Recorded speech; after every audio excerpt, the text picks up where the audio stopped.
This is War Map. The Russian army advanced in Kharkiv Region. The settlement of Petro-Ivanovka in the Kharkiv Region has been taken. Russian Ministry of Defense.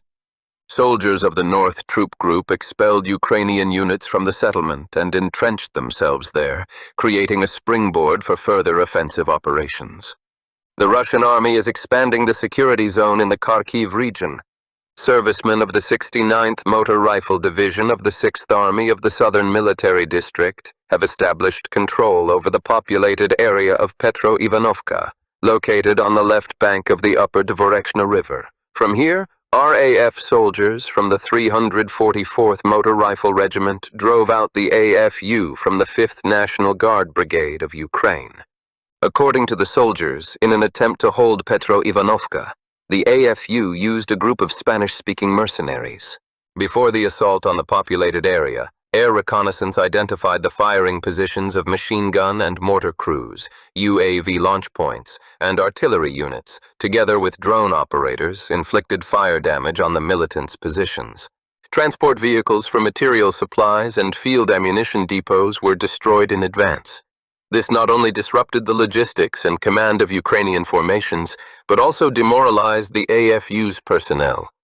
Petro-Ivanovka is a village of the former Dvorechansky Rural Council, administratively belonging to the Kupiansk district of the Kharkiv region, with a pre-war population of about 260 people. It is located on the left bank of the upper Dvorechna River, 2 kilometers from Novovasilevka and 2 kilometers from Figolevka, on the opposite bank. Mitrofanovka. A day ago, battles were taking place directly in the village itself and in the adjacent forests near Shevyakovka, Budorok, and Zemlyanka. This was recorded in the briefings of July 5th and 6th. Tactically, Petro-Ivanovka is a part of the north direction in the Velikoburuluk sector, where the northern Volchansk group is advancing towards the Kupiansk flank, squeezing the salient of the armed forces of Ukraine between 2 defense fronts.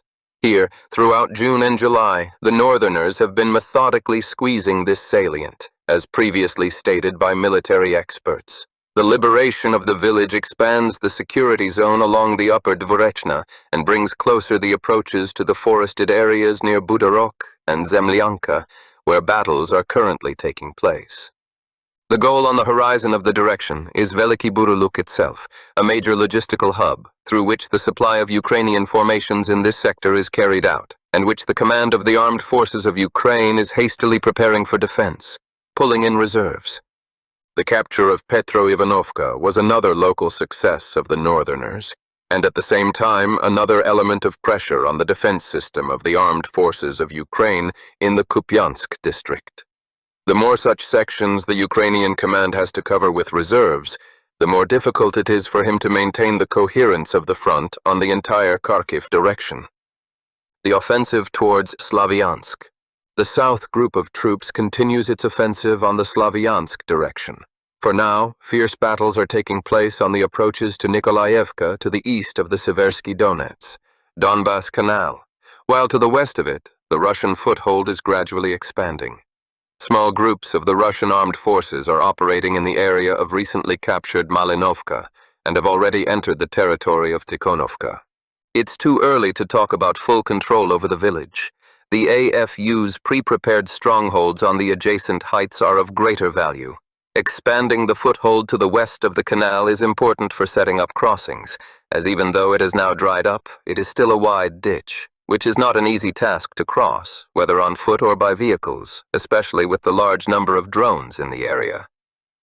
The Russian armed forces are focused on strikes on Kramatorsk and Slavyansk, where Ukrainian formations are bringing in new reinforcements, including from engineering units, which are busy preparing the cities for defense.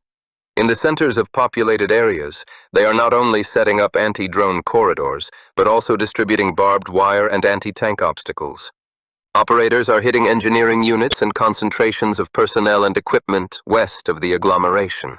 This forces the Ukrainian armed forces to move their rear infrastructure further away from the front line.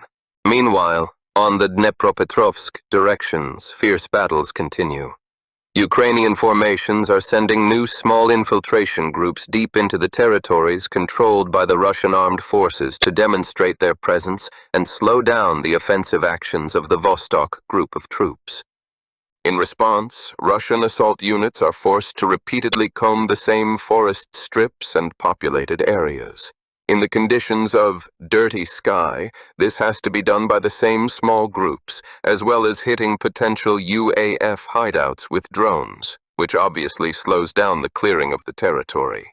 As a result of the recent offensive and airstrikes of the Russian armed forces on the line Novoskelevate, Pisanitsi, Bogodarovka, Alexandrovka, the AFU lost at least part of the crossings from Pokrovsk, which will complicate the dispatch of new groups by the UAF. However, the old ones still need to be captured, and therefore the situation on the direction remains quite tense. On the eastern flank, the situation is more complicated. To the south of Ivanovka, there are evidences of the presence of the UAF in Novokatsk, as a result of prolonged battles in the vicinity of Ivanovka. The Russian units failed to hold their positions, and the information about the UAF's counterattacks in the area of Novopavlovka is finally confirmed. And although such infiltration groups of Ukrainian formations are eventually eliminated, they cause a lot of difficulties. Their chaotic movements complicate the deployment of logistics, artillery, and UAV crews further north to support a potential offensive into the Dnepropetrovsk region. Until next update.